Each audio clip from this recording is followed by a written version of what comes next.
Eh bien, chers amis, bienvenue à cette 41e vidéo sur l'Évangile. Nous avançons à grands pas, nous approchons lentement et sûrement de Jérusalem. Jésus a remonté toute la Pérée et passé aux confins de la Galilée sans rentrer dans la Galilée, aux confins de la Galilée et de la Samarie. Il redescend, on va le voir redescendre dans cette parabole, enfin dans ce récit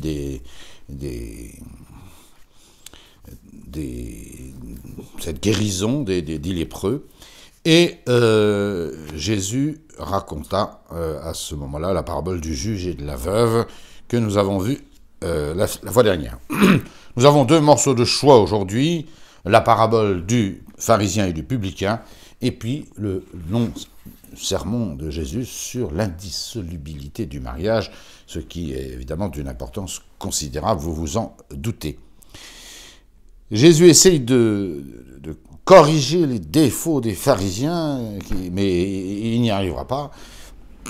Et en descendant à Jérusalem, c'est son dernier voyage à Jérusalem, nous approchons de la crise finale, et puis de la victoire, bien sûr, de Jésus qui ressuscite. Parabole du pharisien et du publicain, encore un petit chef-d'œuvre de Saint Luc. Il dit aussi cette parabole à certains qui se croyaient assurés d'être justes et méprisaient les autres. Ça, c'est ciblé, hein, c'est les pharisiens et les docteurs de la loi et toute l'intelligentsia de Jérusalem, qui va crucifier le Seigneur alors que les foules vont l'ovationner dans son entrée à Jérusalem. Voilà, et c'est capital cette parabole. On peut dire que tout l'esprit chrétien est en elle. Comme disait si bien Pascal, il y a les justes qui se croient pécheurs et les pécheurs qui se croient justes. Nous marchons sur la corde raide. Dès qu'on se prend pour des justes, on tombe dans le péché. Et le fait de se prendre pour un juste, c'est déjà un péché. Et puis quand on reconnaît qu'on est pécheur, ben ça nous justifie, on devient juste. Il faut choisir. On ne peut pas se mettre dans une catégorie. Si on se met dans une catégorie, on tombe dans l'autre. Si on se met dans l'autre, on remonte vers la première. C'est la vie chrétienne, toute la vie chrétienne, qui est une vie d'humilité et de miséricorde. En attendant, nous vivons la miséricorde de Dieu. On ne peut pas s'amuser avec. C'est pas facultatif. Voilà. Et vous admirerez au passage la finesse, encore, hein, de cette très courte parabole. Elle est courte, Saint Luc évidemment, et lui seul, la psychologie. Deux hommes montèrent au temple pour prier. L'un était pharisien et l'autre publicain. On voit bien contre qui est destinée cette... Jésus va commencer par le pharisien. Parce que c'est pour les pharisiens qu'est écrite cette parabole. Leurs défauts, leurs vices, leur hypocrisie, leur ostentation, leur matu-vu, leur certitude d'être les meilleurs et les seuls justes. Et c'est ça qui va les perdre. Ça va les perdre. L'un était pharisien, l'autre publicain. Le pharisien se tenait debout. Et il faisait en lui-même cette prière. « Ô Dieu, je te rends grâce de ce que je ne suis pas comme le reste des hommes. Ils sont rapaces, injustes, adultères. » Je coupe ici. Voilà. D'abord, le pharisien prie debout. Vous me direz, c'était la coutume. On ne peut pas tellement le lui reprocher. On priait debout. Le fait de fléchir les genoux est une chose chrétienne, qu'on verra d'ailleurs une ou deux fois dans l'Évangile. Et puis, c'est un peu dans l'Ancien Testament, mais c'est très rare. C'est vraiment là un acte. La prière, habituellement, chez les Juifs, c'était debout. Il ne faut pas s'en étonner. Bon. Les chrétiens, eux, prieront à genoux. « Je fléchis les genoux devant le Père de notre Seigneur Jésus-Christ », dira saint Paul. Voilà, c'est la marque. Lui, il prie debout. Bon, passons. Mais qu'est-ce qu'il dit? Parce que son attitude de debout indique un petit peu le langage qu'il tient à l'intérieur de lui-même vis-à-vis de Dieu. Mais il prie à voix haute, donc tout le monde en profite. « Ô Dieu, je te rends grâce de ce que je ne suis pas comme le reste des hommes. » C'est odieux. C'est odieux. Alors attention, c'est une grande leçon pour nous tous. On peut toujours trouver un plus loqueteux que nous. parce qu'il a eu une éducation déplorable, parce qu'il a été corrompu, parce qu'il se laisse... C'est vrai, mais on peut toujours trouver un plus sale que nous. C'est vrai, ça. Est-ce que ça nous justifie pour autant? Mais alors, pas du tout. Vous avez reçu telle éducation, vous avez été éduqué, vous avez vécu dans la foi, dans une famille convenable, avec des principes où on priait un peu, vous êtes, évidemment, vous êtes un peu meilleur que les autres. Vous êtes un peu meilleur que les autres. Et alors, est-ce que ça vous est redevable? Mais pas du tout. Mais pas du tout. Pas du tout. Alors, rendre grâce à Dieu, oui, vous n'êtes pas né dans une favela de Rio, votre mère n'a pas vendu un de vos reins, ni ne vous a prostitué, vous êtes un peu mieux que ces pauvres malheureux à qui c'est arrivé. Ou dans un pays communiste athée où on ne peut pas professer sa foi, ou dans un pays musulman où si vous vous convertissez, c'est impossible de le faire, impossible. Maroc, par exemple. Bon. Alors remercier Dieu peut-être de cela, mais qu'il n'est pas comme le reste des hommes. Et donc tous les autres hommes, sauf lui, pharisiens, sont rapaces, avares, toujours. C'est typiquement les pharisiens. Or, c'est les pharisiens, c'est le pharisien qui prie comme ça. Et c'est comme ça que sont les pharisiens. Finalement, ils remercient Dieu d'une chose qu'il n'est pas du tout. Parce que s'il y avait bien des rapaces et des injustes, et on va les voir à l'œuvre, et des adultères, c'était bien les pharisiens. Donc il est dans l'aveuglement le plus considérable déjà. Rien ne dit que les publicains ou les gens du peuple fussent rapaces, injustes et adultères. Il y en avait bien, sans doute. Mais enfin, la caste la plus atteinte de tous ces vices, c'est évidemment la caste des pharisiens. Ni comme ce publicain. Ça, je vais y revenir, c'est la chose odieuse de ce pharisien. Il n'est pas comme ce publicain. Qu'est-ce que ça veut dire? Ça veut dire qu'il n'est pas collabo comme le publicain. Les publicains, je vous l'ai déjà dit 10 fois, ce sont des gens qui collectent l'impôt pour l'Empire romain. Exactement des collabos. Voilà. Comme nous pendant la Seconde Guerre mondiale, pour tous ceux qui aidaient les Allemands installés chez nous, et voilà, les collabos. Donc la notion de publicain, c'est pas moral, c'est si, mais c'est un statut d'être publicain. C'est un statut, c'est un métier, c'est une fonction. C'est pas forcément tel ou tel péché. Rien ne dit qu'un publicain était par nature un rapace, il collectait pas l'impôt pour lui, mais pour les Romains, ni injuste, ni forcément adultère. Ça pouvait arriver, mais voilà. Ni comme ce publicain. Mais je vais y revenir. Alors, il ne prie pas, parce que prier, c'est demander à Dieu. Le formel de la prière, c'est une demande. L'action de grâce, très bien. La demande de propitiation pour ses péchés, ça fait partie de la prière. Alors là, on peut dire qu'il ne prie pas du tout. Voilà. Et puis, finalement, la louange de Dieu, il ne loue pas Dieu, il ne s'occupe pas de Dieu. Pas du tout. Il n'y a pas de louange. L'action de grâce, c'est du bidon, puisqu'il remercie de ce qu'il n'est pas comme les autres, des hommes rapaces, injustes et voleurs, et adultères. Et le formel de la prière, c'est la demande. La prière, c'est l'acte du mendiant qui n'a pas ce qu'il faut et qui le demande à celui qui peut lui venir en aide. Et il n'y a aucune demande dans sa prière. Aucune, zéro. Par contre, il énumère ses vertus. Je jeûne 2 fois la semaine. La loi n'en demandait pas tant. Il fallait jeûner certains jours, plutôt le lundi et le jeudi. La Didaché dit au 1er siècle aux chrétiens, l'enseignement des apôtres dit ne jeûne pas comme les hypocrites le lundi et le jeudi. Voilà pourquoi nous on jeûne plutôt le mercredi et le vendredi. Bon. Petite histoire. Je jeûne 2 fois je paie la dîme de tout ce que j'acquiers. Là, il en fait plus que la loi de demande.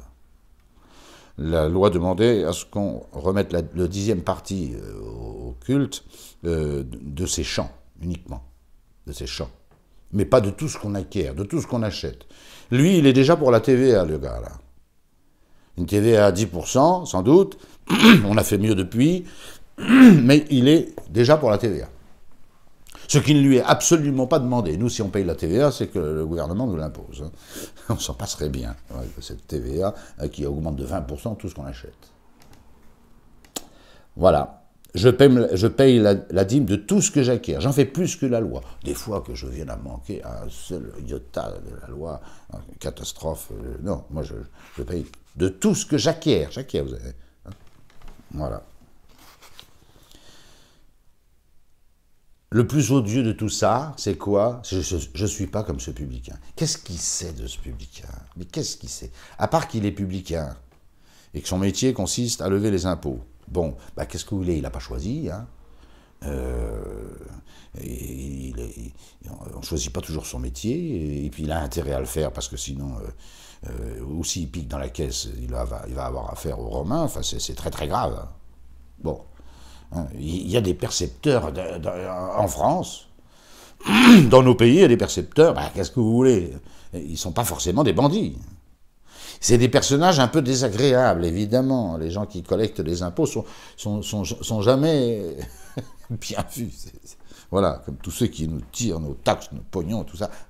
On est mal vus. Mais dire que ce type-là est un pauvre type, il n'en sait rien. Puis vous voyez toujours cette manie de juger au fort interne. Ce que Jésus a clairement condamné. Ne jugez pas, vous ne serez pas jugés. Moi, je ne suis pas comme ce publicain. C'est odieux, ça. Le publicain, lui, se tenait à distance. Il n'est pas debout, il n'est pas au premier rang, dans le temple. Il ne se montre pas, il ne prie pas à voix haute. Hein. On ne l'entend pas. Il n'osait même pas lever les yeux vers le ciel. C'est très beau, ça. Il est sans doute à genoux. Hein. Il est à distance, au fond de l'église, au fond du temple, au fond de la synagogue. Hein. Voilà, où vous voulez. Il se frappait la poitrine. C'est de cette parabole qu'on a ce mea culpa. Hein. Alors évidemment, si c'est qu'un geste pour montrer aux autres, ça ne vaut rien. Hein. Rien du tout. Mais ce mea culpa, mea maxima culpa, ben, c'est un pharisien qui nous l'a appris. Un pharisien. Et les chrétiens se frapperont la poitrine en disant « Je suis un pauvre pécheur ». Saint Jérôme est connu pour ça, hein, autour de Bethléem. Il priait des heures dans la campagne, et même il se frappait la poitrine avec une pierre.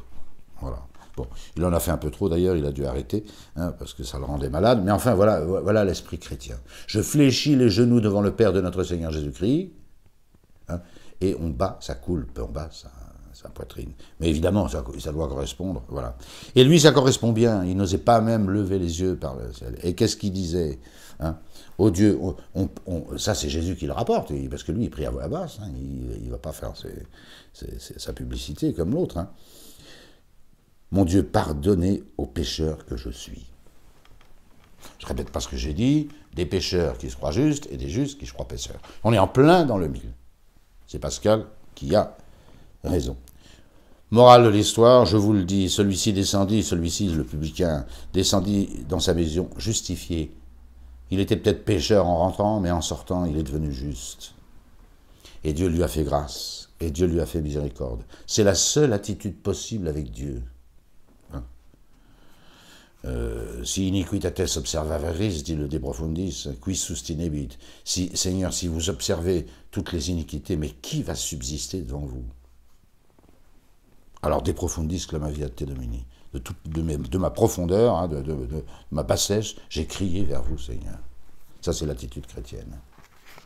Et puis, vous pouvez prendre tous les saints de l'Église catholique, ils étaient persuadés de cette vérité, mais profondément persuadés. Un jour, saint François, qui était supérieur de sa communauté, le grand saint François, prend un moine et lui dit « Tu vas faire ce que je te dis ». C'était lui le supérieur.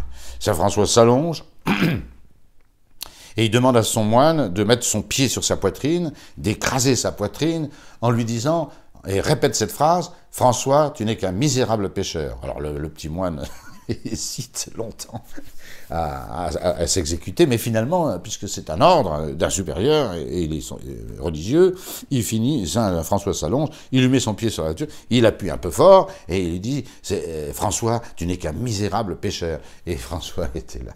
Mais tu as raison, c'est vrai, tu as raison. Ça, c'est l'esprit chrétien. Celui-ci, le publicain descendu dans sa maison justifié, il a trouvé grâce auprès de Dieu, plutôt que l'autre. Car quiconque s'élève sera abaissé, et quiconque s'abaisse sera élevé. une des constantes de l'Évangile.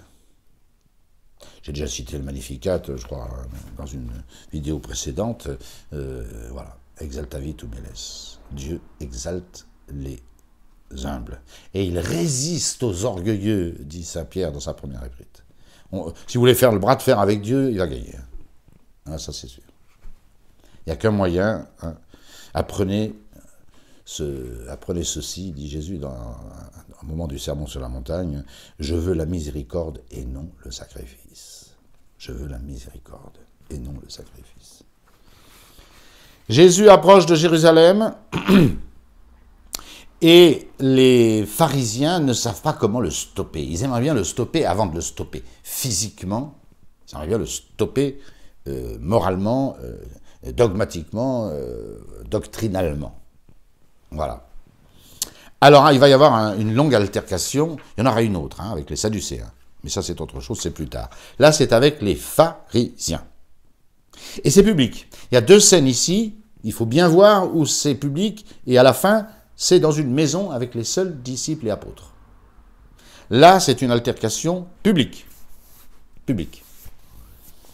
On a deux versions. Celle de saint Marc, plus courte, mais elle est là. C'est pas saint Luc, hein. Saint Luc, là, non. Rien du tout. Et saint Matthieu, beaucoup plus longue. Et un tout petit peu problématique, encore qu'on va se tirer d'affaire, j'espère. Si vous regardez bien, il y a deux questions qui sont posées, deux en une. Deux en une. Saint Marc, c'est beaucoup plus simple. Et il n'y a pas besoin de beaucoup d'explications. Saint Marc.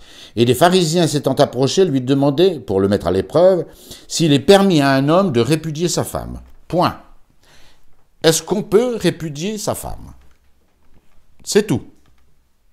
C'est tout. On verra la réponse de saint Marc après.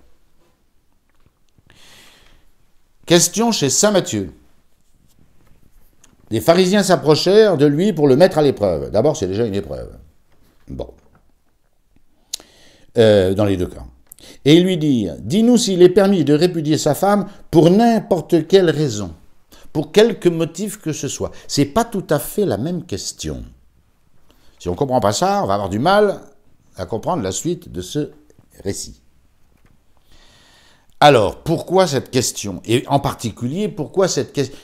Dans saint Matthieu, les pharisiens ne demandent pas si on a le droit de répudier sa femme ou pas. Ils demandent pour quel motif on peut répudier sa foi. Pourquoi? Alors, ça vous paraît invraisemblable, mais si, la loi permettait, enfin la loi, oui, le Deutéronome que voici, permettait de répudier sa femme. Deutéronome, chapitre 24, verset 1 et suivant. Je vous lis parce que c'est le fondement de notre altercation. Deutéronome 24, 1. Lorsqu'un homme aura pris femme et l'aura épousée, et si elle vient à ne pas trouver grâce à ses yeux, parce qu'il a découvert en elle quelque chose de repoussant, je vais y revenir, il écrira pour elle une lettre de divorce, et après la lui avoir remise en main propre, il la renverra de sa maison. Une fois sortie de chez lui, elle s'en ira et pourra devenir la femme d'un autre homme.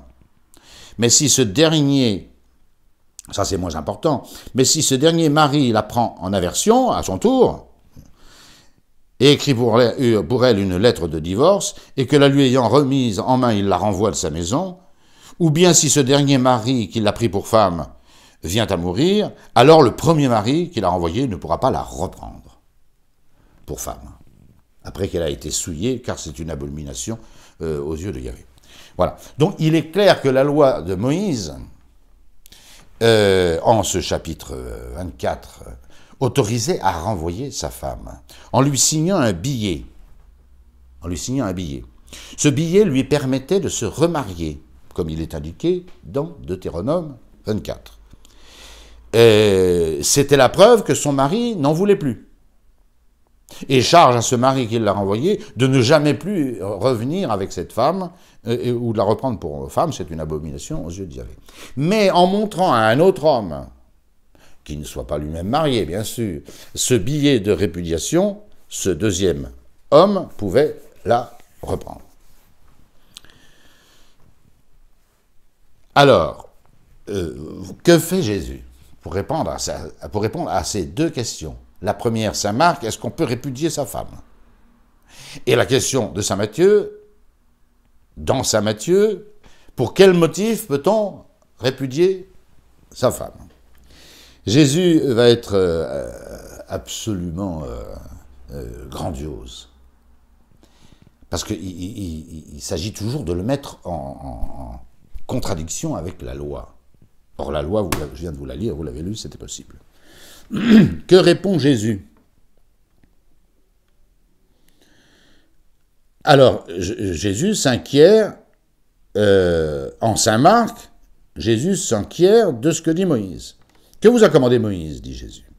Réponse en Saint Marc. Il lui dit, Moïse nous a prescrit d'écrire un billet de répudiation et de la répudier.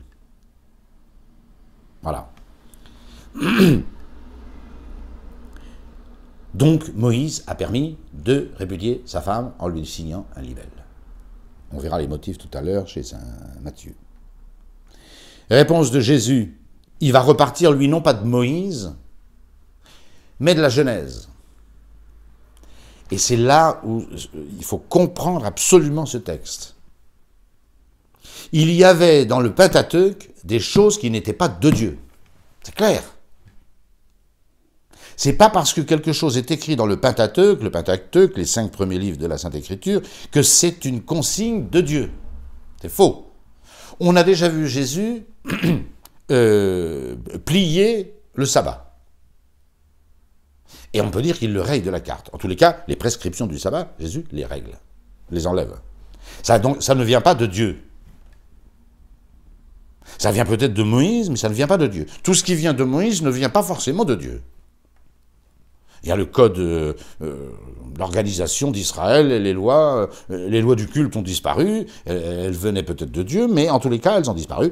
On a vu Jésus donc plier le sabbat, on a vu Jésus plier la loi du talion. Alors là, il a rayé de la carte.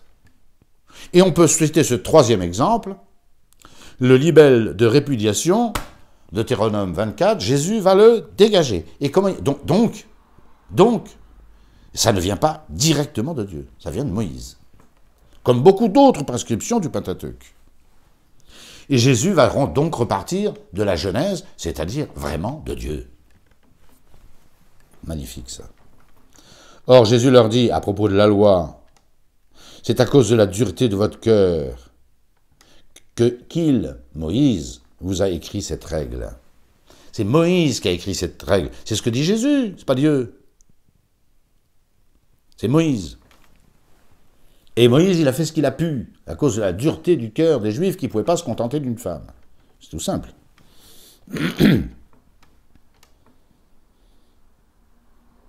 C'est à cause de la dureté de votre cœur que Moïse a écrit cette règle. Moïse. Mais au commencement de la création, alors là c'est Dieu, hein. Au commencement de la création, c'est pas comme ça. Il les fit mâle et femelle, et à cause de cela, c'est Dieu qui a fait l'homme mâle et femelle. C'est Dieu. Là, c'est Dieu, hein, direct. Et à cause de cela, l'homme quittera son père et sa mère, et les deux seront une seule chair. Ça, c'est Dieu qui a fait ça. C'est pas contournable. C'est pas contournable. Et non seulement c'est pas contournable, parce que c'est Dieu qui le fait, mais Moïse a contrevenu à cela. Écoutez Jésus. C'est pourquoi l'homme quittera son père et sa mère, et les deux seront une seule chair. Ils sont plus deux. On ne peut pas les séparer, ils sont un. L'unité, c'est la propriété de ce qui est un. On ne peut pas séparer ce qui est un. Or, ils sont un. Une seule chair. Qu'un homme, Moïse, et vous, ne séparent pas ce que Dieu a uni. Voilà la relation dans saint Marc. Autrement dit, on ne se pose pas la question de l'exégèse de ce texte. Moïse a permis ça, ça ne vient pas de Dieu, ça. C'est la dureté de votre cœur qui a forcé Moïse à écrire ça. Et Jésus le supprime. Le supprime. Ça va être encore beaucoup clair chez saint Matthieu, même si saint Matthieu répond à 2 questions avec une seule réponse, ce qui embrouille un peu le problème. Bon, mais on y vient. On y vient. Mais Dieu, il n'a pas fait ça.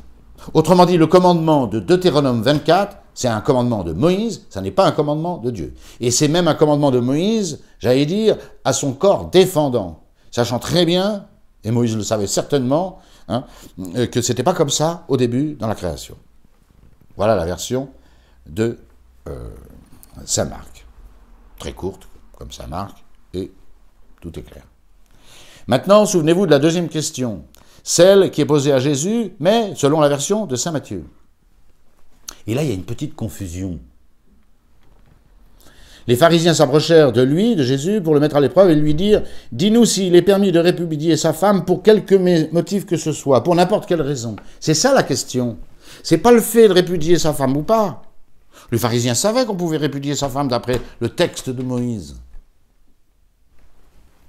Mais pour quel motif pouvait-on le faire? Voilà la question. Pour n'importe quelle raison, pour n'importe quel motif. Alors Jésus repart sur la première question, celle de saint Marc, et qui est en filigrane chez saint Matthieu.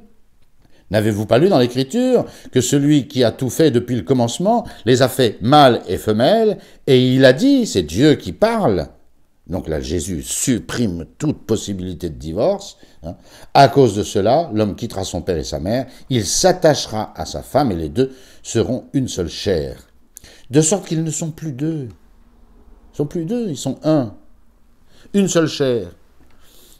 La chair étant le vecteur de l'unité de ces deux personnes, mari et femme. Qu'un homme ne sépare donc pas ce que Dieu a uni.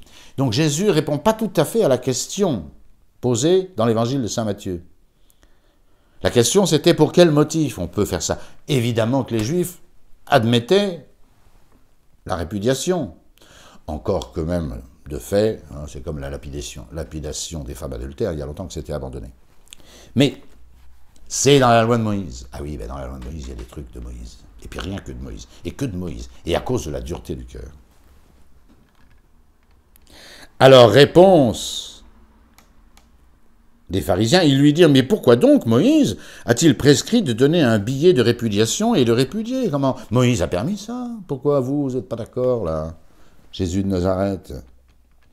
Alors même réponse, il leur dit, c'est à cause de votre dureté de cœur que Moïse, pas Dieu, vous a permis de répudier vos femmes. Au commencement, il n'en était pas ainsi. Au commencement, on ne pouvait pas envoyer sa femme. Adam ne pouvait pas envoyer promener Ève. Et quelques péchés qu'elle ait fait, et elle en a fait, et un très très gros, on le sait. Et Jésus met les points sur les i, et c'est là où il y a eu une petite ambiguïté chez saint Matthieu, qui va répondre à la première question et à la deuxième en une seule réponse. Et ça, il ne faut pas faire ça.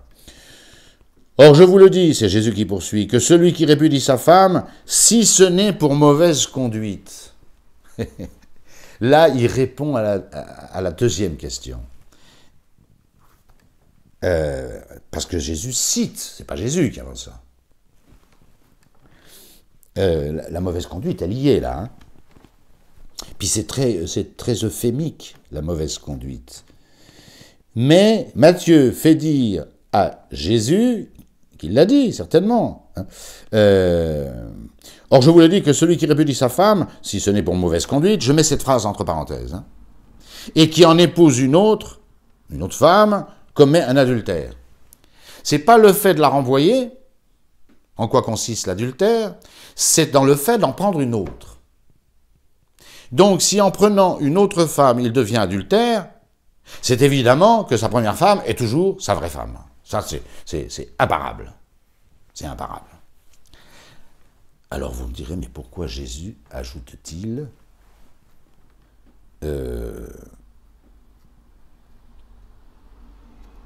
si ce n'est pour mauvaise conduite. Autrement dit, dans la mauvaise conduite d'une femme, ça permettrait de la renvoyer et on est reparti à l'Ancien Testament. Jésus-Christ ne dit évidemment pas cela. Évidemment pas cela. Voilà. Matthieu, c'est Matthieu qui a cité Deutéronome 24. Car il faut savoir, et là vous allez rigoler, enfin si je puis dire, alors que c'est un sujet gravissime et bien triste, le plus souvent, il y avait une querelle. La querelle chez les pharisiens ne portait pas sur le fait qu'on puisse renvoyer sa femme ou pas, puisqu'ils prenaient tout argent comptant de ce qu'a dit Moïse, ou quelques scribouillards écrivant avec Moïse. D'où la thèse qui est reprise par à peu près tous les hérétiques de tous les temps, c'est que pour un motif, alors hérétiques, les juifs d'abord, et puis les musulmans, on peut renvoyer sa femme, hein, et puis les orthodoxes même. Les orthodoxes, on peut se marier 2 fois chez les orthodoxes, et même 3 fois. Après, ils vous disent, oh, ça commence à bien faire, hein, là, vous êtes un petit peu... là, il faudrait quand même vous calmer. Hein, bon, on se calme. Voilà, parce que ils s'appuient sur ce texte. Chez les protestants, pareil. On admet le divorce, parce que il y a si ce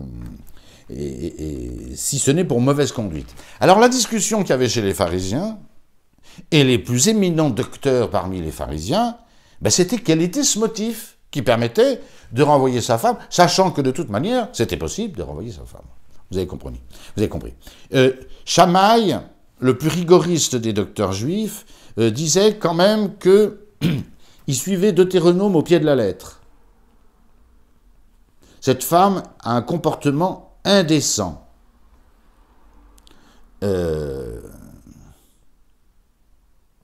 Qu'est-ce que dit le texte ? Si elle vient à ne pas trouver grâce à ses yeux, vous savez, alors là, voilà. Parce qu'il a découvert en elle quelque chose de repoussant. Ça, c'est, dans les versions de Lagrange, c'est quelque chose d'indécent, d'inconvenable. Bon. La version de Crampon que je suis, on a trouvé chez sa femme quelque chose de répugnant.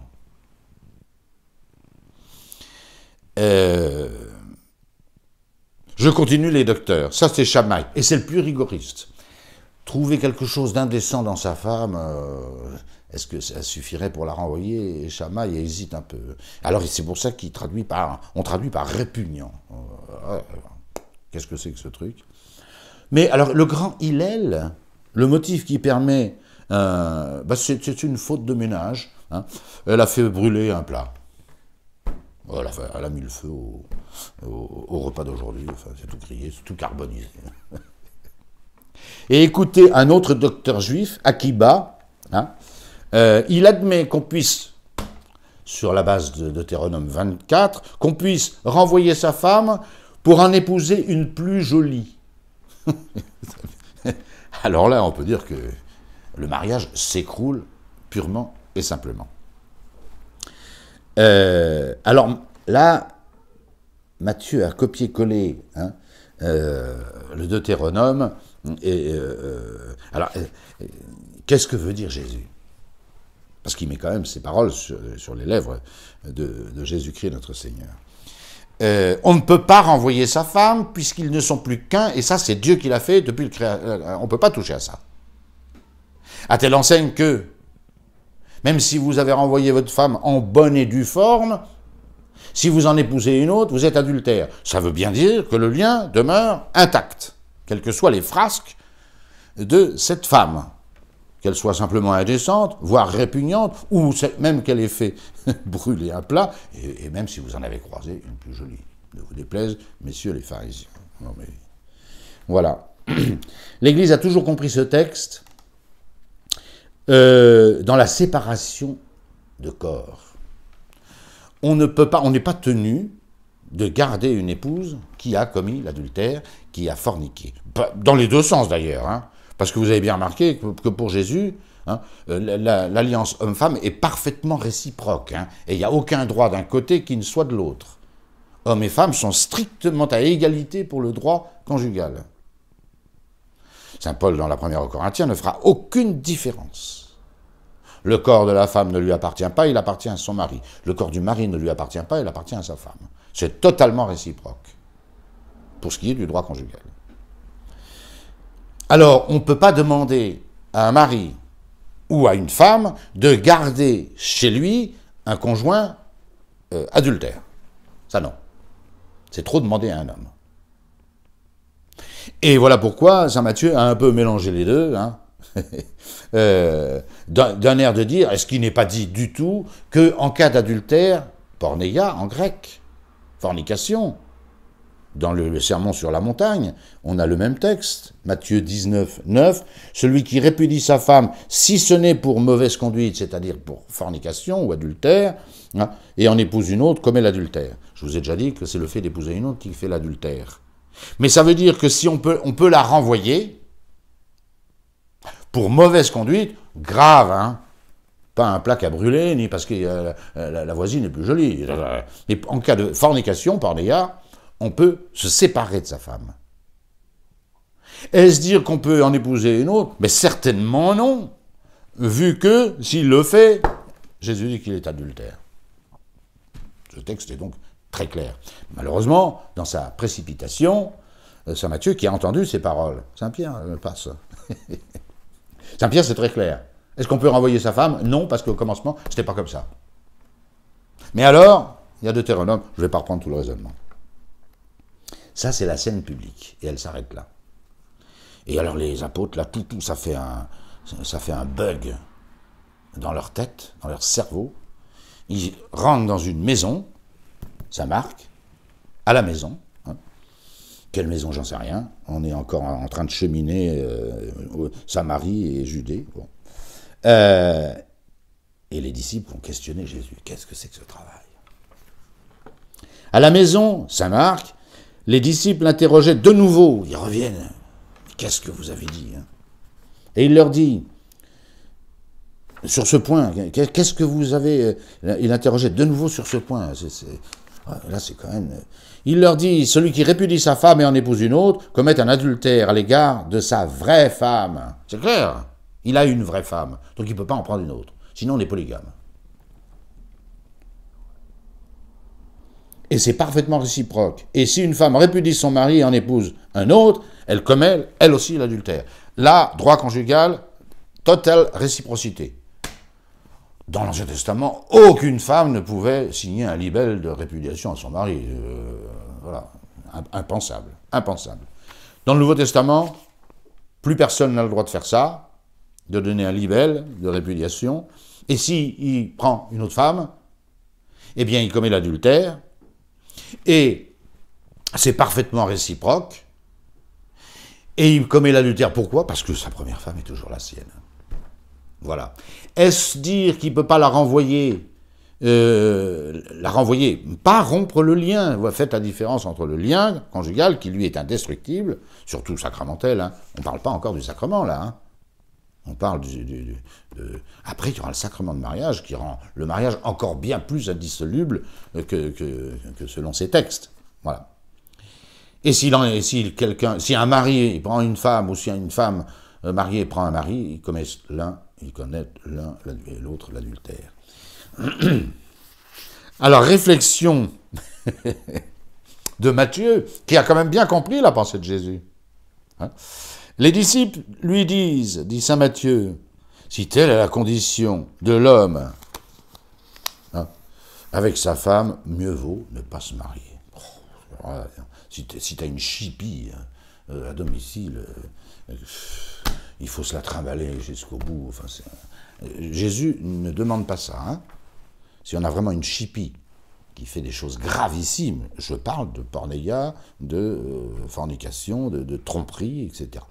Et si elle ne fait pas des gratins dauphinois excellents, on la garde. Et puis on est très heureux de son sort. Hein. Voilà. Si elle ne passe pas la serpillière tout le temps, eh ben t'as qu'à le faire, toi. Hein. C'est pas un motif. Voilà. Mais garder chez soi une courtisane, une femme légère et une femme sans réputation, non, ça Jésus ne le demande pas. D'où cette petite anecdote. Malheureusement, encore une fois, saint Matthieu a répondu en une question à deux, en une réponse, il a répondu à deux questions. Voilà, ne faisons pas ça. Alors, si telle est la condition de l'homme avec la femme, il vaut mieux pas se marier, là, parce que là c'est pas vivable. Hein. Réponse de Jésus, alors il se demande pas. Hein. Il y a ceux qui comprennent ça, et il y a ceux qui ne le comprennent pas. Voilà. C'est très simple. Ça, c'est le secret de Jésus de Nazareth. Si vous le voyez reculer une seule fois dans l'Évangile, appelez-moi, c'est que vous avez mal lu. Hein. Jamais il ne recule. Jamais il ne fait une concession. Parce que Jésus, il voit tout, il sait tout. Vous voyez, là, on l'a vu, il remonte à la Genèse. Il remonte à la Genèse. Qu'est-ce que vous voulez? Il a forcément raison. Il a forcément raison. Et donc, encore une fois, je me répète, Il y a dans le Pentateuque des choses qui ne sont pas de Dieu. J'avais déjà fait une petite intervention là-dessus, sur vraies et fausses traditions. Il y a des vraies traditions. Honore ton père et ta mère, c'est un commandement de Dieu. Et d'ailleurs les 10 autres, enfin les 9 autres. Mais toutes les petites prescriptions sur le sabbat, sur les libelles de répudiation, etc., tout ça, c'est pas de Dieu directement. C'est de l'organisateur d'Israël, voilà. Et vouloir s'acharner à accomplir tout ce qui est dit dans le Pentateuque, mais c'est de la folie, c'est impossible, dit saint Pierre. C'est impossible. Puis c'est nuisible. C'est contre-productif. On finit par détourner, comme avait dit Jésus, à propos de la vraie et de la fausse tradition, on détourne les vrais commandements. Et on n'applique plus les vrais commandements, honore ton père et ta mère, ça c'est du sérieux, ça c'est Dieu. Et puis finalement, ben, on fait comme les pharisiens. Jésus, alors si c'est comme ça, la condition de l'homme par rapport à la femme, ben, il vaut mieux pas se marier. Tous ne comprennent pas cette parole. Mais seulement ceux auxquels ça a été donné. Ben oui, ben, y a des gens qui ont la grâce et puis les autres qui ne l'ont pas. C'est tout. Dieu va donner ça à quelques-uns. Pas à tous. Pas à tous. Si quelqu'un n'a pas cette grâce de devenir un eunuque pour le royaume des cieux, c'est le paragraphe qui suit, qui est simplement génial, hein, et bien qu'il se marie. Mais attention, quand il se marie, c'est sa femme pour la vie. Sauf veuvage. Hein. Alors les orthodoxes là-dessus, quand on lit les textes des pères grecs sur le remariage après décès, ils sont d'une sévérité, à commencer par Saint Jean Chrysostome. Saint Jean Chrysostome appelle, écoutez bien, le remariage après décès du conjoint. Il appelle ça, je ne peux pas vous le dire en grec, j'en sais pas assez, en latin castigata fornicatio, une chaste fornication. Chaste parce qu'il n'y a pas d'adultère, etc.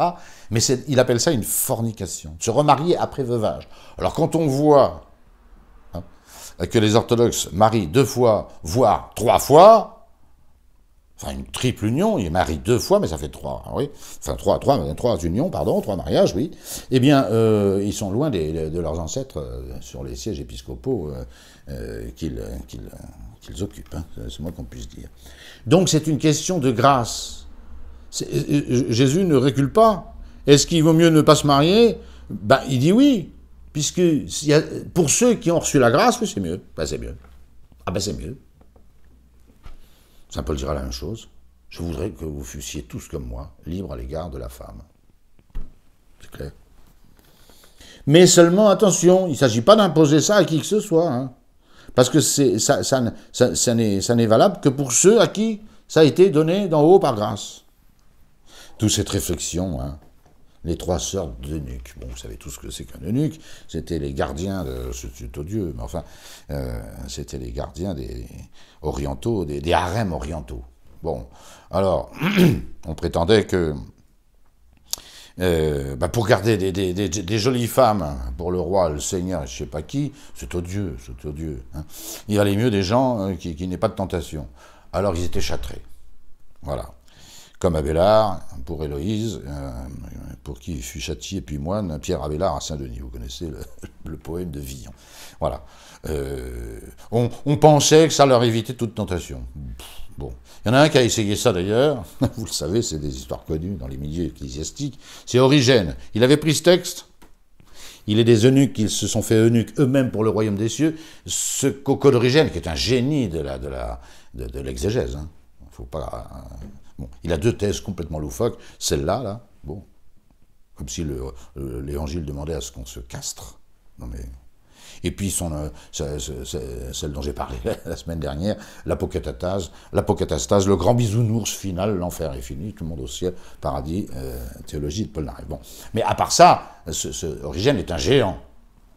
Et que nous n'eussions-nous encore les exaples d'Origène que Omar a brûlé dans la bibliothèque d'Alexandrie. Voilà. En vérité, ça n'a jamais évité... Alors, de l'aveu d'Origène, ça ne lui a évité aucune tentation. Bon, c'est un autre problème. On s'en fiche, là, d'Origène, au moins sur ce coup-là. Hein. Jésus, tous ne comprennent pas cette chose-là. Il y a ceux à qui ça a été donné, puis il y a les autres. Et ceux à qui ça n'a pas été donné, ben, qui se marient. Hein. Car il y a des eunuques qui sont nés tels, dès le sein de leur mère. Anomalie, malformation, hein, ou simplement absence totale, c'est ça que veut dire eunuque, absence totale de libido. Bon, mais là c'est plutôt, ça relève de la maladie, des chromosomes, ou d'un accident. Il y a des eunuques qui ont été rendus tels par les hommes. Ah ça c'est les eunuques au sens technique du terme. On sait bien que l'esclavagisme arabe, ben, il châtrait tous leurs esclaves. Ouais, c'est comme ça. Hein. Voilà. Et puis dans les harems orientaux, on faisait pareil. Les eunuques, chargés de garder les femmes de ces gros libidineux, étaient castrés. Deux sortes d'eunuques. Attention, il y a une troisième sorte d'eunuques. Ça, c'est les bons, les vrais. Hein. Il y a ceux qui se sont rendus tels, ils se sont rendus eunuques. Ils ne se sont pas castrés. Il faut arrêter. Hein. Ils se sont rendus tels à cause du royaume des cieux. Que celui qui peut comprendre, comprenne. On renvoie à la phrase précédente, hein, c'est ceux à qui ça a été donné. Voilà, c'est bien. Voilà cette anecdote, cette doctrine de Jésus sur le mariage. Et c'est une caractéristique de l'Église catholique, elle est la seule, à part les divagations de certains prélats, que je ne nommerai pas, elle est la seule à maintenir la vérité du mariage, telle qu'elle se trouve dans l'Évangile. On admet la séparation de corps, en cas de vie totalement insupportable, infernale, et de faute grave de son conjoint. On n'admet jamais la rupture du lien conjugal entre vivants. Et même dans le mariage non sacramentel. A fortiori, dans le mariage sacramentel. Et regardez, depuis 2000 ans, ben, tous les hérétiques ont contredit l'Évangile sur ce point. Tous. Tous, tous, tous. Je ne parle pas des anglicans, je ne parle pas des luthériens qui changent de femme comme de chemise. Hein. Je pense à Henri VIII qui assassine ses précédentes épouses pour en reprendre une autre. Hein. Voilà. Suivant en cela les théologiens juifs d'avant notre Seigneur, hein, il faut quand même quelque chose d'indécent pour envoyer promener sa femme. Tu parles, indécent, parce qu'elle a une mini-jupe, on la renvoie promener. Hein. Ou alors elle a fait brûler un plat. Ou même, alors ça c'est le record, Akiba, hein, parce que y en a une autre qui est plus jolie que la sienne. Ah bah oui, avec ça, hein, on pourrait faire tous les mariages qu'on veut, parce qu'au bout de 30 ans, 40 ans, forcément tu vas en retrouver une plus jolie. Voilà. Donc, vous voyez, sur ce plan, il n'y a que l'Église catholique qui a maintenu la vérité, la sainteté et la grandeur du mariage, avec le génie de notre Seigneur qui reprend les choses à la création. Au commencement, c'était pas comme ça. Et ça nous apprend, comme pour le sabbat, comme pour la loi du talion, qu'il y a des choses dans le Pentateuque qui sont totalement déplacées et voire nuisibles. Nuisibles.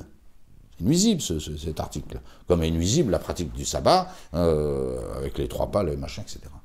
Voilà. Merci au Seigneur Jésus-Christ de nous avoir rendu la vérité qui nous délivre. Je vous remercie.